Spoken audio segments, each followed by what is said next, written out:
Necessity is the mother of invention, but is it also the secret to Switzerland's success in innovation?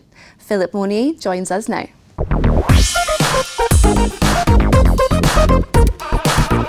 So Philippe, welcome to the studio. Thank you. Now, if we look at Switzerland, it is fair to say, I think, it's poor in natural resources, but rich in innovation. Can we detract from this that it has a ministry for innovation? Actually, we don't have any ministry for innovation. And actually, one of the reasons why Switzerland is good at innovation is that our government doesn't try to manage innovation. And I would even say that in Switzerland, we don't really have an industrial policy like the one you can find in other countries like France or Japan. Okay. So where does this success come from then, if it's not sort of dictated, it's homegrown, if you like? I think that the government tries to have the best business condition for Switzerland, including regarding innovation. And another point is that research is very important in Switzerland. It represents about 3% of the GDP, and most of this research is done by the private sector, about 70%. Now, if we look at sort of framework and business conditions, we know that Switzerland is good in terms of stability, flexible employment, different laws about taxation, etc. But what about positive framework conditions for innovation? I would mention three things, and all of them are related to education. In Switzerland, the best universities are free. And this is rather, I would say, an exception in the world. Another point is that we have academic education, normal universities. We also have a more practical path, including apprenticeship. And this is very important for companies, and I would say also for innovation. And the third part is that universities are very open. We have a lot of foreigners. We have about 25% of foreign students and 45% of foreign professors. And those students, they bring a lot of value to Switzerland. Okay. If we look at the ranking there, it's quite interesting that Switzerland is top or second top in some of these indexes. Can you tell us a bit about that?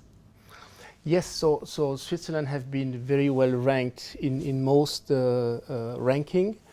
European Union, World Economic Forum, The Economist, INSEAD, and I think we are very happy about it. We think that we still have to improve several aspects, but of course we like to be top ranked. Sure. Now, if you say Switzerland may not have this sort of Ministry of Innovation, but it has the CTI, the Commission for Technology and Innovation. Is this a large role? Is it a major role that the CTI plays, or is it a kind of minor one? How would you define it? I would say it is, of course, important, but they follow the principle of subsidiarity, which means that they do what the private sector cannot do well. And they finance some innovation project, but they never finance 100%, they only finance part of it. On the innovation project they finance must be a joint project between the private sector and a university. But the driving force has to be the private sector to make sure that innovation has a market. And I think it is a good way also for universities to remain in touch with reality with the private sector. Yeah, very much so. And another thing which is quite interesting is the new government-led Swiss Innovation Park. This seems to be a major initiative in Switzerland. However, some people claim that it kind of contradicts, Switzerland's success formula. What's your take on it? How are you seeing this kind of going to happen in the future? Where's it going to go?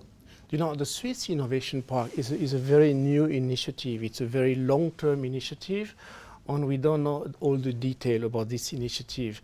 It is multi-stakeholder. Yes, it is, I would say, initiated by the federal government, but the state government are also involved, the private sector, the academia. And probably my guess is that it will have two important elements. One element, it will be a branding, a national brand. The Swiss brand is a strong brand, and it will be good to promote innovation, Swiss innovation abroad. So first part is branding. The second part is a sort of loose coordination of existing organizations that are functioning well, like the Swiss Federal Institute of Technology in Lausanne and in Zurich. Well, Philippe, thank you so much for coming in and sharing your insights with us today. It's been an absolute pleasure. Thank you, Monica. Okay, well that's all from Philippe and myself for the moment, but please do keep on clicking back to Dukascopy TV. Bye for now.